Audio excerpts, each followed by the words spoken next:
Shalom, selamat pagi Bapak Ibu yang diberkati oleh Tuhan. Kita berjumpa kembali di dalam renungan singkat pada pagi hari ini. Sebelum kita mendengarkan akan firman Tuhan, saya mengajak Bapak Ibu kita tunduk kepala, kita bersatu di dalam doa. Ya Tuhan, ya Allah kami, saat ini kami akan merenungkan sebagian daripada firman Tuhan. Kiranya kuasa Roh Kudus boleh mengurapi kami, sehingga kebenaran firman yang kami akan pelajari boleh menguatkan akan percaya kami, iman kami untuk lebih setia kepada Yesus. Terpujilah nama Tuhan, di dalam nama Yesus kami berdoa. Amin.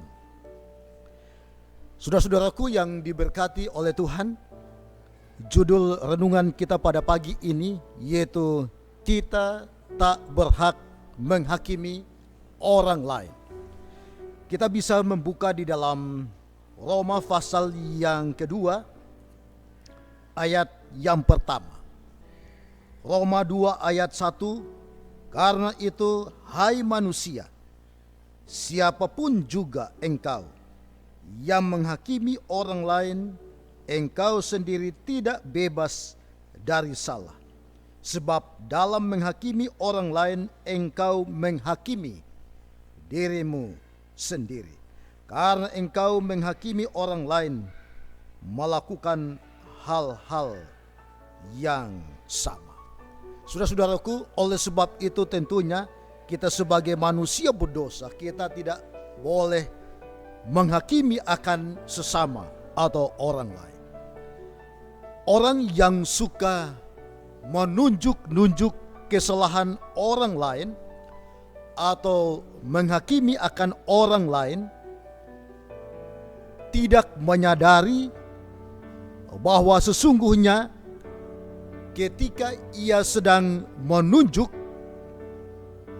orang lain, hanya satu jari saja yang tertuju kepada orang lain, sementara 4 jari lainnya menunjuk kepada dirinya sendiri.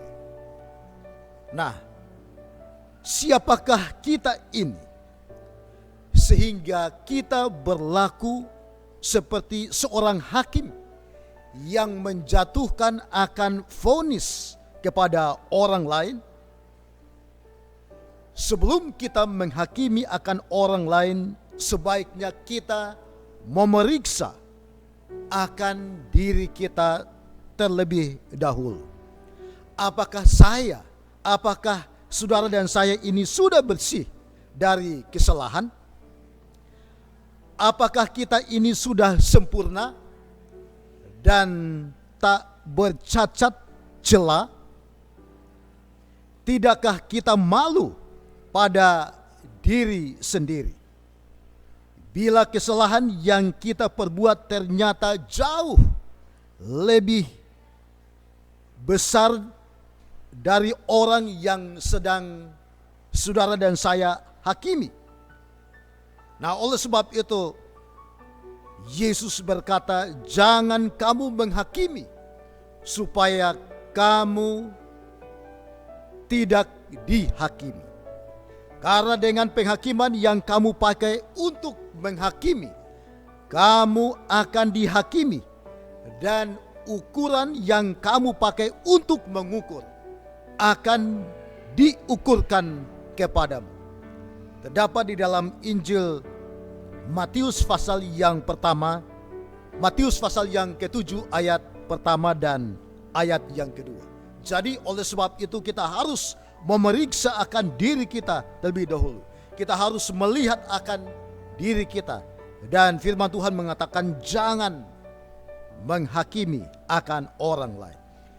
Saat ini kita sedang hidup di zaman yang benar-benar mendekati akan akhir, di mana manusia atau saudara dan saya sebagai manusia cenderung untuk mencintai akan diri sendiri, menjadi pemfitnah, tidak peduli kepada agama, tidak tahu mengasihi, suka menjelekkan akan orang, dan tidak menyekang akan diri. garang dan suka berkhianat. Di dalam 2 Timotius pasal yang ketiga ayat 1 sampai ayat 4. Nah, saudara-saudaraku, orang yang mudah sekali terprovokasi, mudah menuduh atau menyalahkan akan orang lain, terbiasa mencari-cari akan kelemahan dan kekurangan daripada orang lain, mudah sekali berkomentar, menghujat, menghina, dan memojokkan atau merendahkan akan orang lain. Saudara-saudaraku, kita sering berlaku seolah-olah menjadi orang yang paling pintar, dan kita berusaha atau mencoba untuk menghakimi akan saudara kita. Di dalam Yakobus pasal yang kedua ayat 4, firman Tuhan mengatakan, kita bertindak sebagai hakim dengan pikiran yang jahat. Kenapa? Karena tentunya saya dan kita semua adalah manusia yang berdosa. Nah, saudara-saudaraku, oleh sebab itu kita tidak layak atau kita tidak pantas untuk menghakimi akan saudara kita, siapapun juga. Nasihat di dalam Yakobus pasal 4 ayat 12, firman Tuhan menegaskan, hanya ada satu pembuat hukum dan hakim, yaitu Dia yang berkuasa menyelamatkan dan membinasakan. Tetapi siapakah engkau sehingga engkau mau menghakimi sesamamu manusia? Yakobus 4 ayat 12. Biarlah firman Tuhan pada pagi ini dapat mendorong kita, memberikan nasihat kepada saudara dan saya, supaya kita tak berhak atau kita tidak pantas untuk menghakimi orang lain di dalam kehidupan kita masing-masing. Namun biarlah kita saling mengasihi akan satu dengan yang lain, dan saling membina dan mendorong untuk lebih setia kepada Tuhan. Terima kasih. Biarlah firman Tuhan pada pagi ini boleh memberkati saudara dan saya. Terima kasih. Tuhan memberkati.